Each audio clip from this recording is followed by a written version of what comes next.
인사하겠습니다. 마라나타. 평안하셨어요? 오늘 코로나 때문에 성도님들이 몇 분 못 나오셨습니다. 지금 유튜브로 예배를 함께 동참하고 또 유튜브로 지금 말씀을 듣고 있을 거라 믿습니다. 이 시간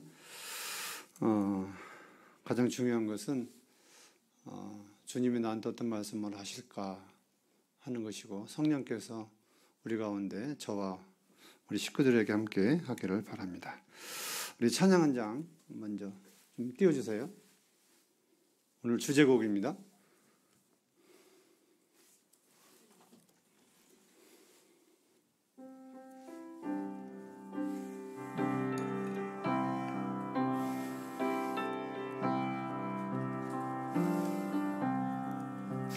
주님 뜻대로 살기로 했네. 주님 뜻대로 살기로 했네. 주님 뜻대로 살기로 했네. 뒤돌아서지 않겠네. 이 세상 사람 날 몰라줘도, 이 세상 사람 날 몰라줘도, 이 세상 사람 날 몰라줘도 뒤돌아서지 않겠네. 세상 등지고 십자가 지우네. 세상 등지고 십자가 보네. 세상 등지고 십자가 보네. 뒤돌아서지 않겠네. 제가 구원받고 주님 앞에 찬양을 자주 드리는 찬송 중 하나입니다. 또 총각 때에 저 찬송을 많이 걸어다니면서 부른 기억이 있습니다. 저 찬송을 부를 때마다 제 마음을 다시금 다잡고 정말 주님의 뜻이 무엇인가를 생각하면서 주님이 허락하신 것만, 주님이 인도하신 것만 순종하며 살고자 하는 마음이 듭니다. 수시로 연약하기 때문에 이런저런 생각, 이런저런 판단을 잘못하는 경우가 많지만, 아무튼 저 찬송을 부를 때마다, 들을 때마다 내가 지금 살아가고 있는 목적이 무엇인지, 사는 이유가 무엇인지를 제 마음껏 읽어주는 그런 찬송의 가사입니다. 조금 전에 형제님이 구원받은 사람이 80억 중에 1000만이라면 0.01%라고 말씀을 하셨는데, 그것은 곧 0.01%의 선택을 하나님이 우리를 하셨다고 하는 놀라운 증거이기도 합니다. 또한 그만큼 귀한 성도들의 존재이기도 합니다.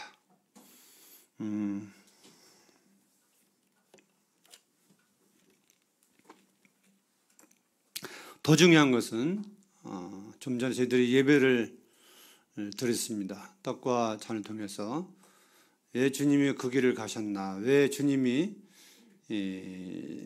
십자가에서 죽으셨나, 부활하셨나, 왜 하나님이 사랑하는 독자를 이 땅에 사람으로 보내셨는가 하는 구속의 은혜를 생각하면서 우리는 예배를 같이 드렸습니다. 그 목적이 무엇이겠습니까? 그것은 곧 죄에서 구원해서 지옥에서 천국으로 오는 목적이 아니라 바로 하나님 우리를 쓰시기 위해서 우리를 선택하시고 부르셨다는 것입니다. 선택과 부르심은 구원의 목적입니다. 다시 말씀드리면 하나님의 뜻이 계셔서 우리를 구원하신 것입니다. 마치 구약 4000년 구원의 계획을 하나님이 세우셨죠. 그리고 그 아들 예수 그리스도를 이 땅에 보내주시기를 말씀하셨고, 하나님의 뜻 가운데서 이 땅에 오신 분이 바로 예수 그리스도이십니다. 주님은 하나님의 뜻을 행하러 이 땅에 오신 분입니다.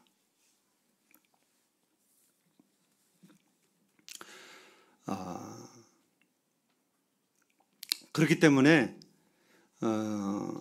하나님이 우리를 부르신 목적은 하나님 우리를 쓰시고자 하시는 뜻에서, 나 같은 사람을 별 쓸모가 없는 사람들이잖아요. 어디다 쓰겠어요. 수시로 변하고 연약하고 이런 나를 택하고 부르신 것은, 구원해 주신 것은 하늘에 하나님의 크신 뜻이 있고, 그 뜻이 나를 통해서, 우리 성도님들을 통해서 이루기를 원하시기 때문에 우리를 부르시는 것입니다. 우리의 삶은 한순간 한순간이, 하루하루가 굉장히 중요한 삶을 살고 있는 것입니다. 제가 얼마 전에 요한계시록 말씀을 통해서 너희가 살아있는 이름을 가졌으나 죽은 자로다, 이런 말씀을 주제로 들은 적이 있습니다. 살아있는, 생명 있는 사람들인데 마치 죽은 사람들처럼 산다고 하는 경고의 메시지입니다. 그리스도인은 이 땅의 어둠의 빛이고 살아있는 하나님의 살아있는 생명체입니다. 그러면 우리를 살아있는 생명체로 구원해 주시고 생명을 주신 것은 그 생명체대로 생명체답게 살아가도록 우리가 살아가야 되는데, 생명은 있는데, 생명체로 살아갈 힘은 있는데, 목적은 있는데, 마치 구원받지 못한 사람처럼, 죽은 사람처럼 그렇게 산다고 하는 지적의 말씀이기도 합니다. 오늘 사사기에 있는 말씀을 좀 보겠습니다. 사사기 맨 끝장 21장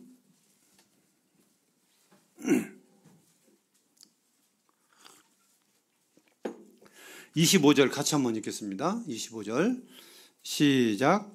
그때에 이스라엘의 왕이 없으므로 사람이 각기 자기의 소견에 옳은 대로 행하였더라. 여기 어떤 말씀을 하고 있냐면, 그때의 사사시대에 이스라엘의 왕이 없으므로 어떻게 살았냐면, 사람이 각기 자기의 소견에 옳은 대로 살았더라, 행하였다라는 말씀이 있습니다.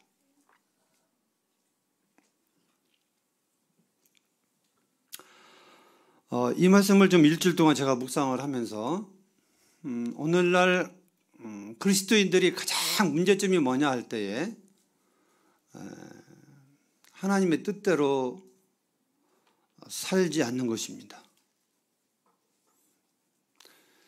다시 말씀드리면 자기 소견에 옳은 대로 하나님 말씀을 제껴두고, 이 당시에도 하나님 말씀이 없는 거 아닙니다. 이 말씀은 하나님의 율법의 말씀이 있었고 하나님 어떻게 살아라고 하신 말씀이 있는데, 그럼에도 불구하고 하나님의 이 말씀을 제껴두고 내 생각대로 내가 옳은 대로 결정하고 살았다고 하는 경고의 메시지입니다. 그래서 왕이 없다고 하는 하나님의 말씀을 무시하고 외면하고 버리고 중요하게 생각하지 않는 그런 상태에서 이제 그 왕이신 하나님이 빠지니까 누가 주인이 되는 거예요?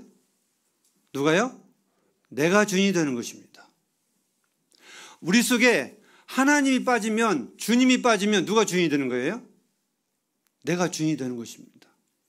오늘 가장 문제가 뭐냐면, 그리스도인은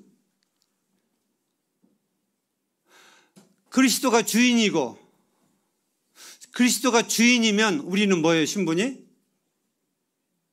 자녀인가요? 아닙니다. 예수님이 주인이면 우리는 종이에요, 종. 하나님의 아버지면 우리는 자녀이지만 예수님이 주인님이면 우리는 종이에요. 그런가요, 안 그런가요? 이 주인주자가 주인주자입니다, 주자가.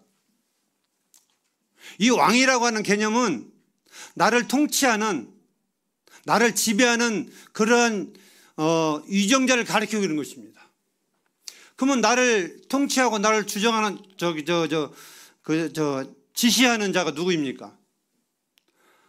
세상 사람들은 하나님이 그 마음에 없기 때문에 나를 통치하고 나를 주정하는 사람은 자기일 수가 있어요. 그렇죠?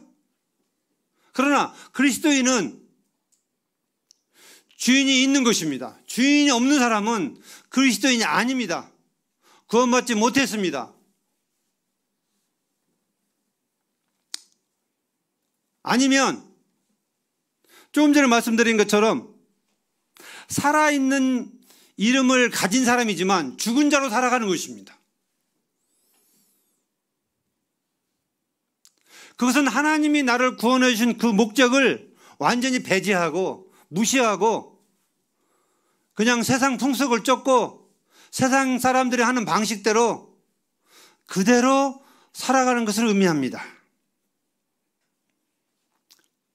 로마서 12장에 보시면 너희는 이 세상의 풍속을 쫓지 말라고 했습니다. 하나님이 선하시고 기뻐하시고 온전한 뜻이 무엇인지 분별해서 살아가라고 말씀하고 있습니다.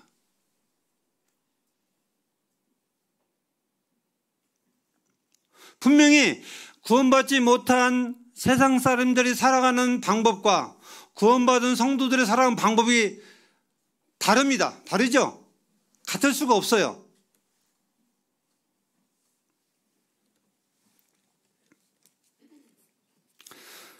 전 하나님의 말씀에 무슨 원어 깊은 말씀 물론 좋습니다. 더 중요한 것은 그런 말씀이 아닐지라도 내가 지금 알고 있는 말씀, 이런 말씀을 얼마나 두렵고 떨림으로 내가 하나님의 뜻에 순종하고자 하는 마음이 내 마음에 있느냐, 이게 가장 중요한 것입니다. 한 가지라도, 한 말씀이라도 그 말씀을 붙들고 그 말씀이 내 생활에 안 되면, 실천이 안 되면 몸부림치고 애원하고 기도하면서 그 하나님의 뜻에 살기를 원하는 마음이 간절히 있냐, 이것입니다. 중요한 것은.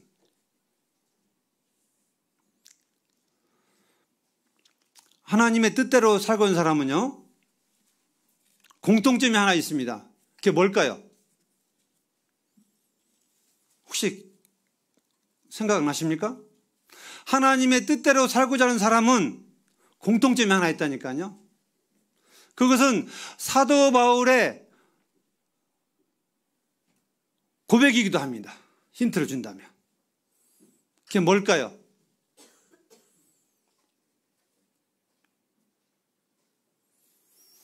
자, 그 말씀을 좀 보겠습니다. 로마서 7장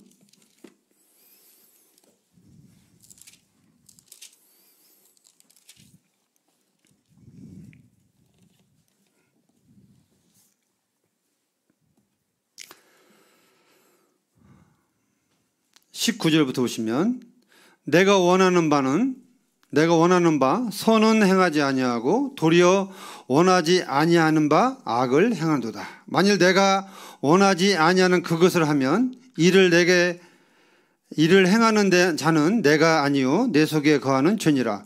그러므로 내가 한 법을 깨달았노니 곧 선을 행하기 원하는 나에게 악이 함께 있는 것이로다. 내 속사람으로는 하나님의 법을 즐거워하되 내 지체 속에 다른 한 법이 내 마음의 법과 싸워 내 지체 속에서 있는 죄의 법으로 나를 사로잡는 것을 보는도다. 오호라 나는 공고한 사람이로다. 이 사망의 몸에서 누가 나를 건져내랴. 자, 이 말씀의 의미를 아십니까? 사도 바울이 주님을 알고 난 뒤에 겪는 고통의 고난의 모습입니다. 고백입니다. 구원받은 이후에 하나님을 알고 나니까 내 마음의 속에서 선한 마음, 하나님의 말씀대로 살고자 하는 마음, 이런 마음이 간절한데 오히려 자꾸 세상 것들, 겉사람을 따라가고 순종하고 이 속사람이 원하는 바를 행치 못하는 이 안타까움에 대해서 사도 바울이 고백하는 내용이에요. 나는 정말 그걸 살고 싶어요. 악은 미워하고 멀리하고 하나님이 기뻐하시는 선한 그 뜻을 따라서 살고 싶어하는 마음. 근데 자꾸 사단이 개입해서 내 육신의 이런 마음은 내가 연약해서 자꾸 넘어지는 것입니다.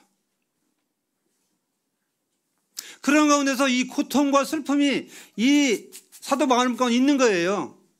오죽이나 했으면 오라 나는 공고한 사람이로다. 이거 어떻게 할 수 없는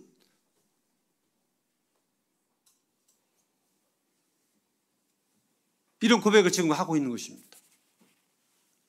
그리스도인의 삶 가운데 이러한 갈등이 없으면 저는 문제라고 봅니다. 항상 우리는 내 생각과 하나님 생각과 싸우게 돼 있어요. 마음속에서. 그렇지 않나요? 예를 들어 보겠습니다. 술을 잘 드신 분이 주님을 영접했습니다. 술이 좋은 거예요? 안 좋은 거예요? 술, 담배 피우는 사람이 안 좋은 거죠. 근데 이 마음속으로는 이거 빨리 끊고 싶어요. 담배도 끊고 싶고 술도 끊고 싶고 이제는 내가 그리스도인으로서 살아가고 싶은 하나님 사람들에게 나는 하나님의 자녀다, 그리스도인이다 이렇게 좀 표현하면서 드러내면서 하고 싶은데 이것들이 안 끊어지는 거예요. 이거 어떻게 되겠어요? 그 사람은요. 미치고 팔짝 뛰는 것입니다. 내 마음에 가장 원하는 건 술, 담배를 끊고 싶어요. 끊어야 돼요. 근데 안 끊어지는 거예요. 오랫동안 습관이 배워왔고 오랫동안 이것들이 잠재웠기 때문에 이거 끊는다고 하는 것은 쉬운 일인가요? 어려운 일인가요? 되게 저는 잘 안 해봐서 모르겠지만 전혀 안 해보지 않았지만 저도 해보긴 해봤어요. 근데 완전히 중독이 된 상태가 아니라 그냥 막 배우려고 한 상태에서 제가 주님 영접하기 때문에 다행히 저는 좀 수월했습니다. 근데 이게 담배 중독, 술 중독은요 정말 힘듭니다. 내 힘으로 안 돼요. 근데 가장 중요한 건 뭐냐면 이것들에 대해서 내가 단절하겠다, 끊겠다, 하나님의 영광을 위해서 끊겠다, 안 하겠다 이런 마음이 간절히 있을 때에 이런 갈등이 우리에게 있는 거예요. 근데 이런 게 대해서 나쁘다, 안 좋다, 주님의 이름의 영광이 흐리다 이런 것들에 대해서 중요함을 깨닫지 못하면 어떤 마음을 갖느냐? 끊을 때 같으면 끊어지겠지. 전혀 마음에 갈급함이 없습니다. 싸우지가 않아요. 이 때가 되면 끊겠다고 하는 이건 좋은 말 같지만 그런 악한 데 쓰는 것은 아닙니다. 하나님의 때에는 하나님의 때, 하나님이 정하신 때가 있습니다. 물론. 근데 그때는 하나님이 말씀하시는 것이 내가 그때를 정해서 내가 그때를 바라보고 산다고 하는 것은 이건 악한 것입니다.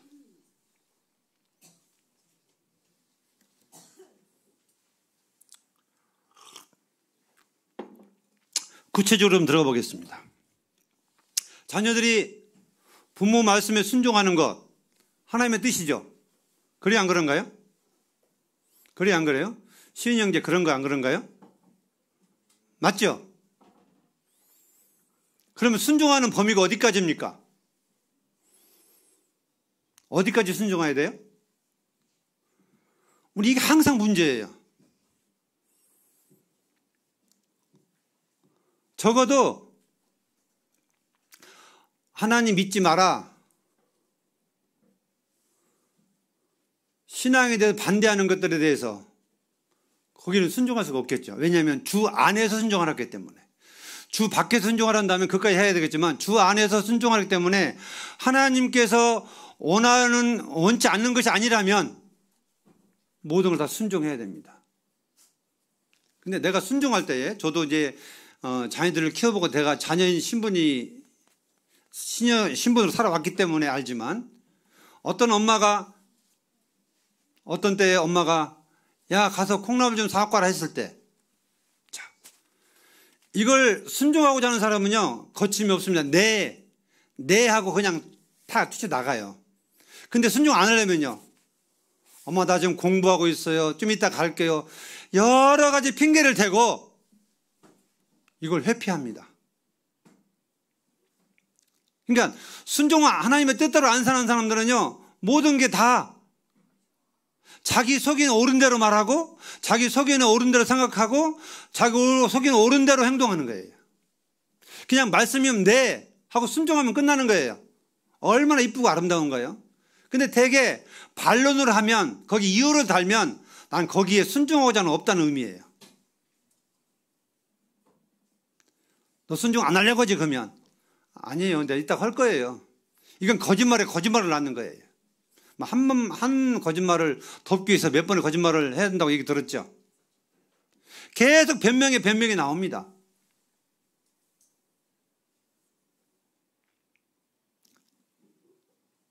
자녀들이 부모에게 순종하는 것은요, 이건 하나님의 뜻이에요. 자녀들이 부모를 공경하는 것은 세상 유교에서도 마땅한 것을 가르치고 있지만 이건 하나님의 말씀이고 하나님의 뜻이라고 하는 거예요. 저는 공통점을 봤어요. 자녀들이 부모하고 대화를 안 하려고 그래요. 왜 안 하려고 하죠? 왜 안 해요? 그래도 어릴 때는 잘해요. 근데 나이가 조금 먹고 중고등학생쯤 되면 이제 대화를 안 하려고 합니다. 그리고 부모가 얘기하면 어떤 반응이 나타나냐면 우리 아빠는 안 통해, 우리 엄마는 안 통해. 그리고 문을 탁 닫고 들어갑니다. 이건 아주 불순종하려고 아주 작정을 된 거예요. 하나님 말씀에 아주 불순종하려고 작정을 된 겁니다. 그냥 그렇게 할 수 있어요. 근데 나중에 그 대가 누가 받냐면 불순종한 자녀들이 받게 돼 있는 거예요. 엄마 아빠의 관계를 떠나서 하나님하고 나의 관계가 깨지는 거라니까요. 이게 중요한 것은 심각한 문제입니다.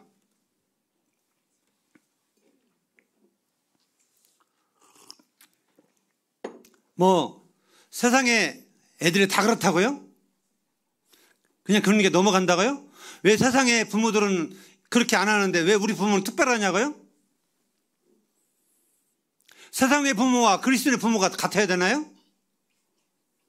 틀려야 맞아요.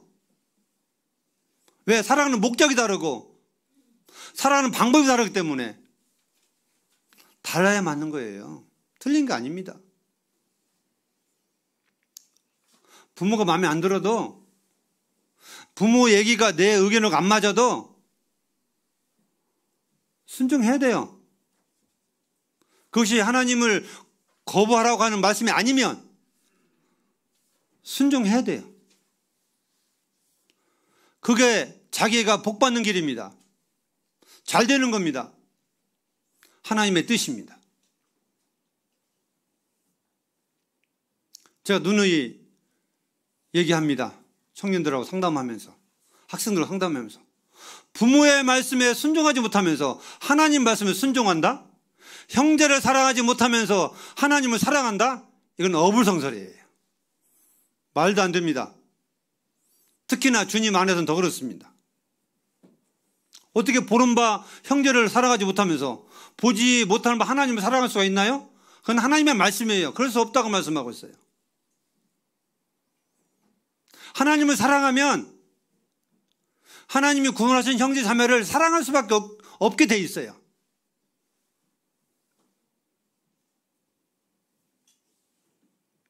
부모가 마음에 안 들어도 하나님의 뜻이면 순종해야 돼요. 순종하라고 말씀하고 있어요. 부모가 공경받을 일이 없어도 부모이기 때문에 공경하고 효도해야 됩니다.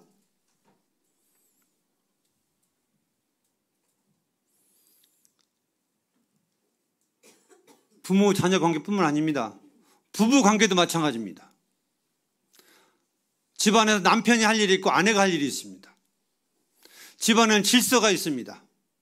아내가 지켜야 될 질서가 있고 남편이 지켜야 될 질서가 있습니다.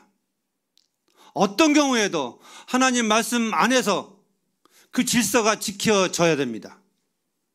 특히나 오늘날 제가 이런 얘기하면 또 구시대라고 할지 모르지만 그리스도 안에서는 여자의 머리는 남자입니다. 아내의 머리는 남편입니다. 그리스도인의 가정은 남편이 중심이 되어서 남편이 리더자가 돼서 가정을 세워 나가야 됩니다. 아무리 못나고 아무리 못 배우고 아무리 천한 남편일지라도, 그러나 지혜로운 여인은 절대 남편 위에서 군림하지 않습니다. 남편을 휘두르지 않습니다. 남편 머리에 있지 않습니다. 어떻게든 그 남편을 세우려고 기도하고 자기가 낮아질 때에 남편이 세움을 받는 것입니다. 이게 하나님의 창조의 질서고 하나님의 가정의 질서입니다. 오늘날 안 그러죠? 세상은 어떤 건가요? 세상은 아내들이 날뛰고 있습니다. 아내들이 남편 역할을 하고 있습니다.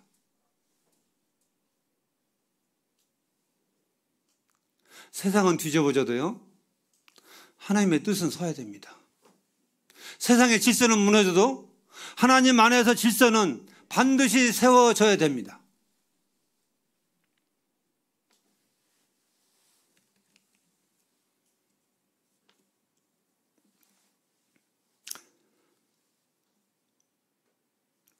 그래서 가정부터 우리는 하나님의 뜻에 살기를 기본으로 삼고 살아가야 됩니다.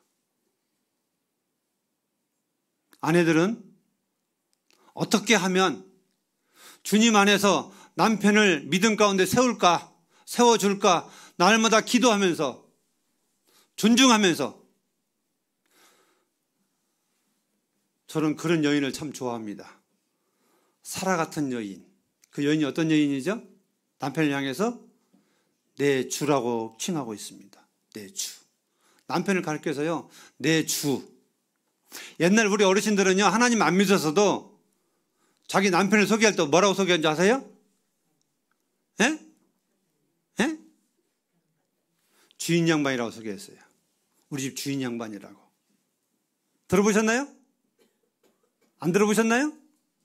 젊은 세대들은 못 들어봤을 거예요. 저는 많이 들어봤습니다. 자기 남편을 소개할 때에 우리 주인 양반이라고 소개했어요. 우리 어머니들이 그랬습니다. 하나님도 모르는 분이었습니다. 근데 하물며 사라도 자기 남편 아브라함에게 주인이라고 소개하고 있습니다. 성경에서. 오늘날도 우리 그리스도는 마찬가지입니다. 아내는 남편을 향해서 주인 대접을 해줘야 돼요. 그래서 아내들이 남편에게 순종하라고 말씀하는 것은 바로 그런 관계에서, 질서에서, 뭐 높고 낮은 계급이 아니라 질서 차원에서 순종하라고 말씀을 가르치고 있는 것입니다. 그럼 남편은 책임이 없나요? 남편도 마찬가지입니다. 아내를 사랑하라고 했습니다. 어떻게 해요? 어떻게? 예수님이 교회를 위하여 자신을 주심같이 아내를 사랑하라고 했습니다. 목숨을 내놓고 사랑하래요. 뭐가 쉽겠어요? 순종하는 게 쉽겠어요? 목숨을 내놓고 살아가는 게 쉽겠어요? 예? 저는 순종하는 게 쉬울 것 같아요. 내 목숨을 다해서 예수님이 교회를 위하여 목숨을 주신 것처럼, 내어준 것처럼 남편은 아내를 그토록 사랑하라고 말씀하고 있습니다. 이게 하나님의 뜻대로 살아가는 거예요. 아내가 예뻐서, 아내가 고와서 순종 잘해서 사랑이 아니라 그 아내이기 때문에 잘하고 순종하고 이뻐서 살아가는 얘기 아닙니다. 아내이기 때문에 살아가는 거예요. 우리는 이 부분에 대해서 정말 올바로 알고 있어야 돼요. 순종하기 때문에 사랑한다, 사랑하기 때문에 순종한다, 이게 아니에요. 그냥 남편은 남편의 역할, 아내는 아내의 역할, 부모는 부모의 역할, 자식은 자식의 역할, 하나님의 뜻대로 각자가 위치해서 그 말씀을 쫓아서, 그 뜻을 쫓아서 살아가라고 말씀하고 있는 겁니다. 근데 우리는 핑계를 대요. 왜 살아가지 않냐면, 물어보면 순종하지 않기 때문에. 왜 순종하지 않냐면 남편의 역할을 잘 못하기 때문에. 내가 순종할 필요가 있냐. 자꾸 이렇게 문제를 나 아닌 다른 사람으로 돌리는 경우가 오늘 아주 비지비지합니다. 이래서는 안 된다고 하는 거예요. 내 것만 보고 주님이 나에게 주신 목만 보고 그 말씀에 따라 주님의 뜻에 살아가야 돼요. 그게 주님의 뜻입니다. 또 직장은 어떤가요? 직장은 다 직장 다니시죠? 직장에는 상사들이 있습니다. 저는 누누이 얘기합니다. 직장에서 종들이 상사에게 순복할 것을 말씀하고 있습니다. 주님께 하듯 하라고 말씀하고 있어요. 그만큼 상사에 대해 대접하라고 말씀하고 있습니다. 근데 중요한 것은 직장으로 들어가고 옮기는 것도 굉장히 중요합니다. 우리 청년들, 직장인들, 정말 내가 들어가는 그 직장이 주님의 뜻인지 아닌지 늘 기도해 봐야 돼요. 확인해 봐야 돼요. 내가 좋으면 들어가고 내가 싫으면 나오는 그 직장이 아닙니다. 돈을 바라보고 왔다 갔다 하는 것도 아니에요. 제가 뭘 중요한 걸 깨달았냐면 구약의 요셉을 보면 우리 그 답을 찾을 수가 있어요. 요셉이 총리가 되기까지 하나님의 인도하심에 따라 살았습니다. 요셉이 자기가 원해서 가는 곳은 한 군데 없었어요. 자, 보세요.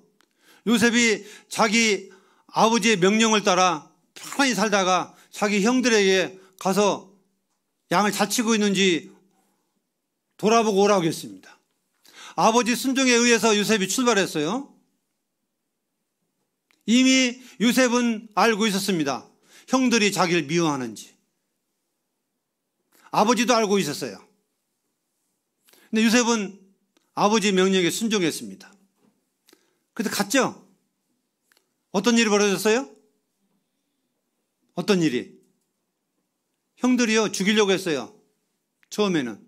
그러다가 죽이는 것보다는 팔아먹는 게 낫겠다 싶어서 예전에 꾸었던 요셉의 꿈, 우리가 이렇게 하는데 네가 그 꿈이 이루어지나 보자 하고 그들은 그 동생을 죽이려다가 포기하고 장사들에게 노예로 팔아먹었습니다. 어디로 갔나요? 보디발의 집에 갔습니다. 원해서 갔나요? 그렇지 않습니다. 중요한 것은 자기가 종으로 팔려갔지만 하나님은 요셉과 함께 하셨습니다. 요셉도 그걸 알았습니다. 언제까지 있었나요? 요셉의 생각대로 살았다면, 요셉이 가고 싶어서 가고 나오고 싶어서 나왔다면 요셉은 총리가 못했을 거예요. 그러나 요셉은 하나님의 자리를 옮기기까지 자기 맡은 일에 충실했습니다. 그 보디발의 집에서 그 못된 보디발 아내의 그 성가시게 하는 모든 유혹을 다 참고 견디고. 저는요 생각을 해봤어요. 요셉이 조금만 생각을 자기 속인대로 했다면 자 이제 그 집안에 뭐가 됐어요? 총무가 됐어요. 자기 요셉의 보디발의 아내 이외에는 다 맡겼습니다. 그러면 이제 어떻게 하겠어요? 자기가 억울함을 입고 팔려왔는데 자기 집에 돌아갈 수 있었을까요? 없었을까요? 얼마든지 갔다 오셨을까요? 없었을까요? 휴가 내서 오늘날 말하면 휴가 내가지고 가겠어요? 못 가겠어요? 갈 수 있어요. 내가 이 보디발의 집에 보디발한테 사정 얘기하고 내가 우리 아버지가 죽은 줄 알고 있는데 나 우리 집 다 오겠다고 얼마든지 그는 말하고 갔다 올 수 있었을 거예요. 아니면 이제 살 만큼 살았으니까 다 팽개치고 버릇 성공한 모습으로 아버지를 뵙기를 원할 마음도 있었을 거예요. 근데 왜 그런 생각 안 했을까요? 하나님 인도하시기까지. 그는 누명을 쓰면서 또 감옥에 갔습니다. 이 요셉의 가장 살펴보면 요셉이 하고 싶은 대로 했던 거 아니에요. 하나님의 인도하심대로. 요셉은 전혀 그렇게 하고 싶지 않은데 하나님의 인도하심대로 그냥 그 환경에 따라서 움직였던 것입니다. 우리 잘 들으셔야 돼요. 세상 사람들은 어떤 꿈이 있습니다. 목표가 있어요. 그래서 그 꿈을 향해서, 목표를 향해서 열심히 노력합니다. 공부하고 생각하고 열심히 노력합니다. 그래서 그 꿈을 찾아갑니다. 그 꿈이 얼마나 될지 모르겠지만 이런 사람도 있습니다. 이루지 못한 사람도 더 많습니다. 그리스도의 꿈? 뭔가요? 저는 그리스도의 꿈이라고 한다면요, 어떤 분은 위대한 전도자, 사역자,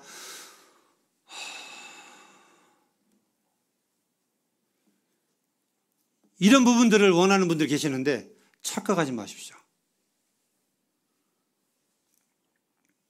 우리의 꿈은 이 땅에서 하나님의 뜻대로 살아가는 것이고 하나님의 뜻이 이 땅에 이루어지는 거예요.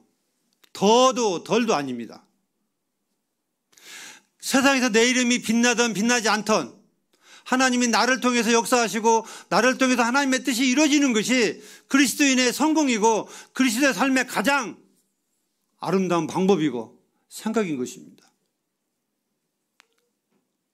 주님이 평생에 예배당의 청소, 화장실 청소로 살아가라면, 그것에 쓰임 받는다면 그것으로 족하고 기뻐하고 행복하게 살다가 그냥 주님 부르시면 가는 것입니다.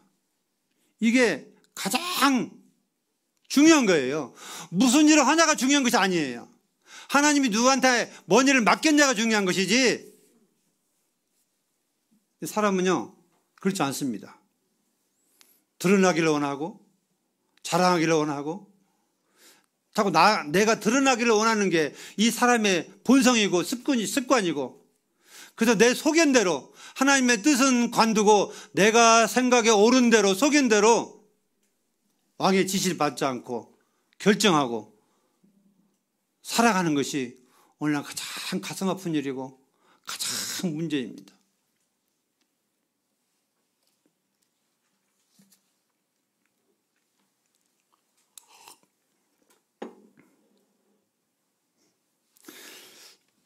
청년들 결혼관 얘기 좀 해볼까요? 난 이 결혼관 얘기할 때마다 참 기가 막힙니다. 결혼하는 목적을 잊어버리고 있어요. 결혼을 왜 합니까?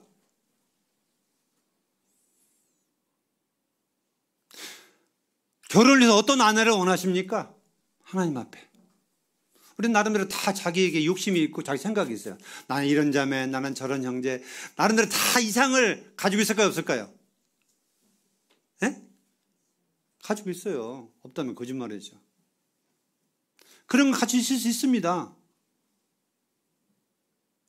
근데 가장 중요한 것은 본질을 잊어버려서는 안 돼요. 결혼은 하나님의 영광을 위한 가정을 세우는 것입니다. 그래서 하나님이 보여주신 하나님의 뜻대로 결혼을 해야 돼요. 예를 들어서 이쁜 데가 없어도, 사랑스러운 데가 없어도 너 그 형제한테 그 자매한테 가라 그러면 가야 돼요. 근데 오늘날 문제가 뭐냐면 청년들이 내 마음속에 갈등이, 이게 정말 주님이 주신 보여준 자매인지 형제인지 갈등하지 않고 그냥 내 속이는 옳은 대로, 내 속이는 옳으면 주님의 뜻이고 내 속이는 옳지 않으면 주님의 뜻이 아니고, 이렇게 판단해 버린다니까요. 정말 조심해야 됩니다. 나중에 주님 앞에 가면 평가를 받을 거예요. 난 너한테 그런 자매 주려고 한 적 없다. 네가 결정한 거다. 이렇게 말하면 어쩔 거예요. 기도하지 않고 결혼을 위해서 주님의 뜻인 자인지, 기도하지 않고 주님의 인도하심을 받지 않는 결혼은요, 나중에 주님 앞에 가면 분명 평가를 받을 거예요. 저도 마찬가지고. 그래서 정말 아름다운 참다운 결혼은 주님이 인도하신 짝이어야 되고 주님이 보여주신 배필해야 돼요. 근데 오늘날 뭐냐면 자기 소견은 다 가지고 있어요. 어떤 소견이요? 자매들은요, 나는 형제가 우리 몸으로 시집 와서 장가 왔으면 좋겠다. 형제를 끌어들이는 자기 소견이에요. 나는 형제가 오지 않으면 시집 안 갑니다. 이래요. 목표가 그거예요. 제일 1번이. 형제가 나한테 오는 거다. 오늘 형제라면 나는 가겠다. 이게 결혼 조건이 되는 건가요? 참 기가 막혀서. 갈 수도 있고 올 수도 있어요. 갔다가도 올 수 있고 있다가도 갈 수 있는 거예요. 주님 인도하심이면.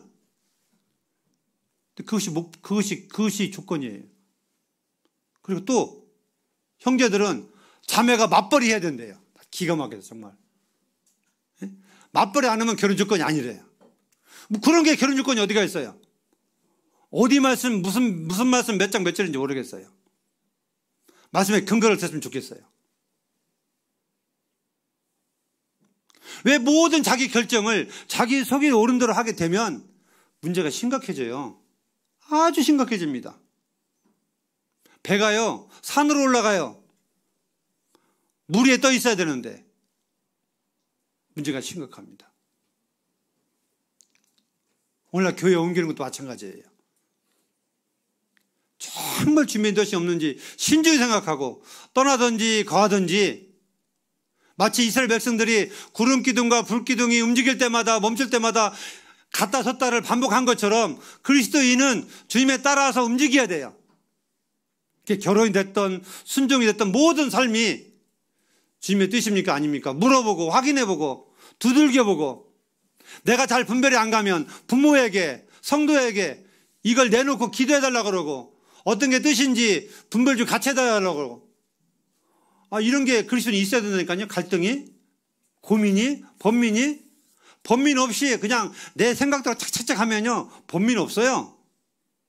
또 주님 말씀대로 착착착 하면 번민 없습니다. 근데 내 생각과 주님 말씀과 싸울 때에 항상 번민이 있는 거예요.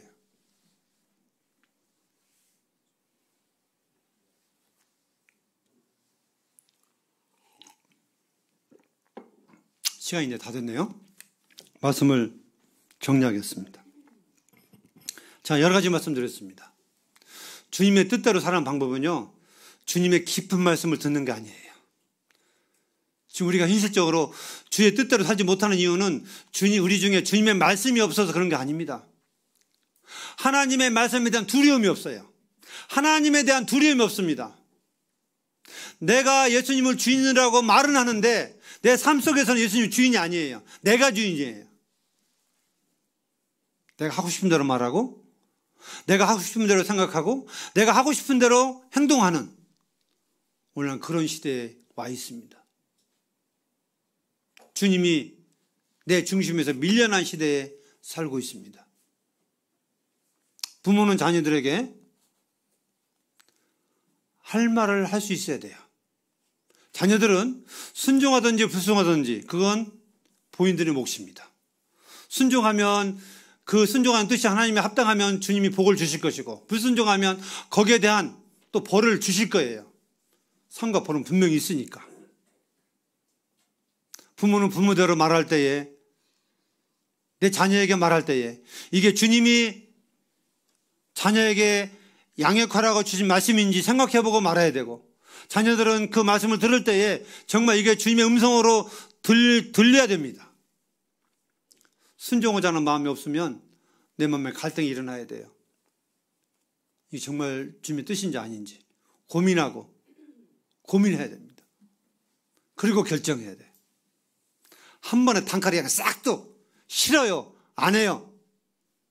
이건요, 좀 심하게 얘기하면 하나님 저를 저주하세요, 그런 말과 똑같아요. 안 그런가요? 복의 반대는 뭐예요? 저주예요. 중간은 없습니다. 말씀에 순종하면 복을 받는 거고, 말씀을 순종 안 하면 저주를 받는 거예요. 중간은 없어요. 우리가 하나님이 나를 구원하신 목적도 주님의 뜻에 따라 살아가는 것이고, 주님 앞에 쓰임받는 겁니다.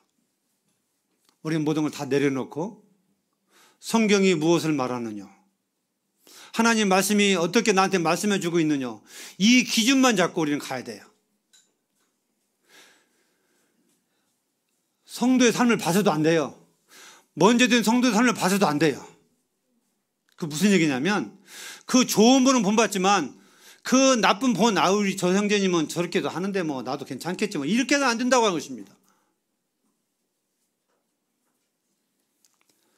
하나님 주신 나의 말씀을 보고 우리는 쫓아가야 됩니다. 말씀 전에 불렀던 주님 뜻대로 사기로 했네. 우리 성도님들 잘 아실 거예요. 삶 속에서 이 찬송이 내 입에서 중얼중얼 나오면서 외우면서 내가 삐뚤어진 길로 갈 때마다 불순종할 때마다 주님 앞에서 마음을 다잡는 순종하자 하는 이런 마음들이 열정들이 성령의 역사하심으로 우리에게 일어나기를 간절히 바라면서 말씀을 마치겠습니다. 감사합니다.